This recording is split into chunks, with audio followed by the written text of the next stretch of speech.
William DeWolf Hopper, Jr., was an American stage, film and television actor, the only child of actress and Hollywood columnist Hedda Hopper. He appeared in predominantly minor roles in more than 80 feature films in the 1930s and 1940s. After serving in the United States Navy during World War II, he left acting, but in the mid-1950s he was persuaded by director William A. Wellman to resume his film career. He became best known for his work in television, as Private Detective Paul Drake in the long-running CBS series, Perry Mason. Early life. William DeWolf Hopper, Jr., was born January 26, 1915, in New York City. He was the only child of noted actor, singer, comedian and theatrical producer DeWolf Hopper and his fifth wife, actress Hedda Hopper. He had one older half-brother, John A. Hopper, from his father's second marriage in the 1880s. Hopper made his film debut as a baby in his father's 1916 silent movie Sunshine Dad. His mother divorced his father in 1922 and moved to Hollywood with their son. Hedda Hopper became one of America's best-known gossip columnists, with nearly 30 million readers in newspapers nationwide. Career. 1930s–1940s. Hopper began his acting career as a teenager. He made his first stage appearance at the Pasadena Community Playhouse, in She Loves Me Not. He worked in summer stock in Ogunquit, Maine. He appeared on Broadway in the short-lived comedy Order Please and as a member of the ensemble in Katharine Cornell's production of Romeo and Juliet.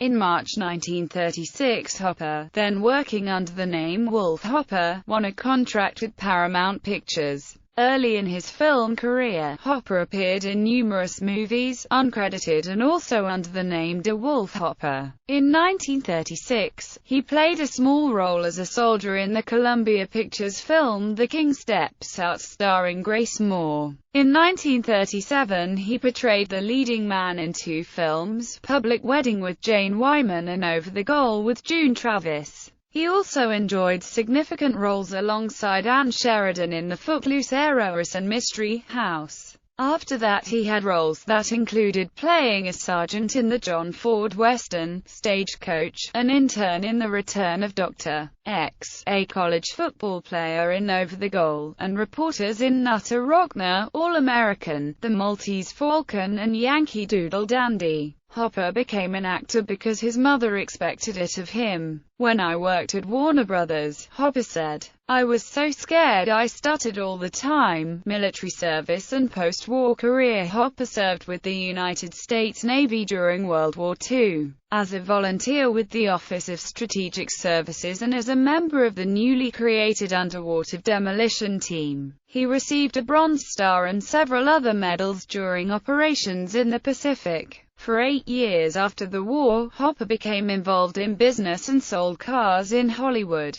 He combined car sales and acting when opportunities came up during the advent of television. I didn't even think about acting much until a friend, director Bill Wellman, asked me to do a part in The High and the Mighty, Hopper recalled. 1950s–1970s. In 1953, director William Wellman persuaded Hopper to resume his movie career with his 1954 film, The High and the Mighty, opposite Jan Sterling. Before filming began, Hopper challenged Wellman because he suspected his mother had arranged the offer. When it appeared Wellman was serious, I asked him if he knew whose son I was. He ignored me, Hopper recalled. I was so lousy, so nervous, I didn't even know where the camera was. But somehow Billy got me through. Afterward, I thanked him. He said, "Thank me, my foot. After this, you're going to be in every picture I make." I didn't believe him. Hopper subsequently appeared two of Wellman's films, Track of the Cat and Goodbye, My Lady. Hopper was cast to star opposite Claire Trevor in the live television drama No Sad Songs for Me, broadcast April 14, 1955,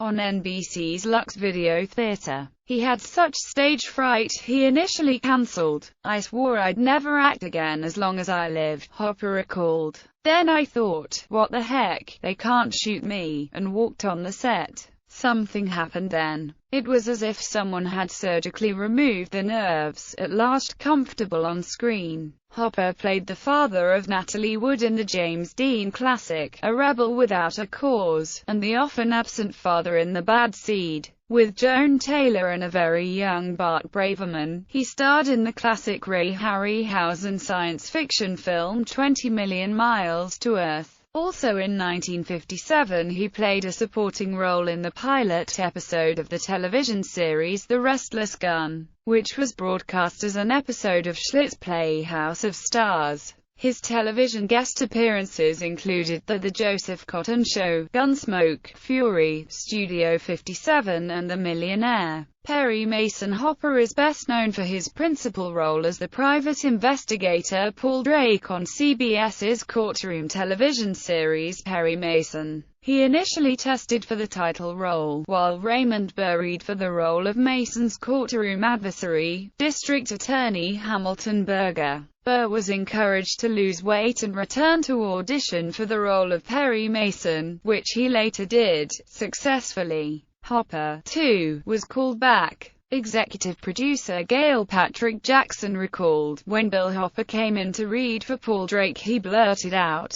"You hate my mother," and that was Hedda Hopper. Well, I disliked what she stood for, but hate is something else, and anyway he was perfect as Drake, and we got him as Paul Drake. William Hopper was called on to be the most versatile of the principals in the Perry Mason cast, wrote Brian Kelleher and Diana Merrill in their Chronicle of the TV series. He was not only the careful investigator, the duke-it-out tough guy, the ladies' man, and the hipster, but also the fall guy, the strikeout artist, the eating machine, and the big kid. Hopper Drake alone provided the comic relief for the show, and, despite being a rather late bloomer to the acting field, he played all the parts surprisingly well and believably. His appearances made fair shows good, and good shows better. In the 1959 episode, The Case of Paul Drake's Dilemma, Hopper played the defendant. The only time in the series' 9-year run that Paul Drake was tried for murder. Hopper worked in summer stock and made movie appearances during his years on Perry Mason. After the series was cancelled in 1966, he declined other TV offers. He made one final film appearance in Myra Breckinridge, unreleased at the time of his death.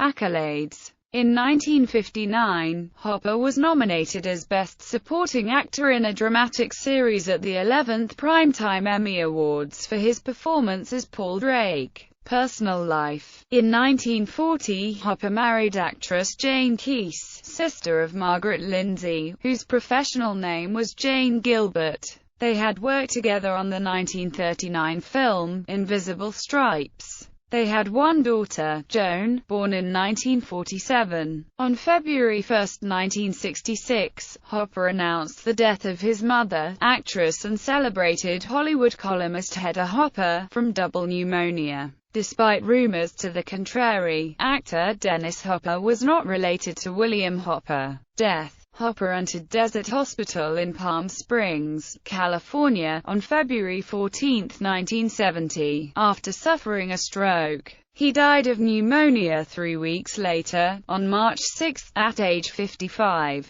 He was buried in Rose Hills Memorial Park in Whittier, California. Select theater credits. 1934. Order Please, Playhouse Theater, New York City. 1934-35, Romeo and Juliet, Martin Beck Theatre, New York City. Select film and television credits.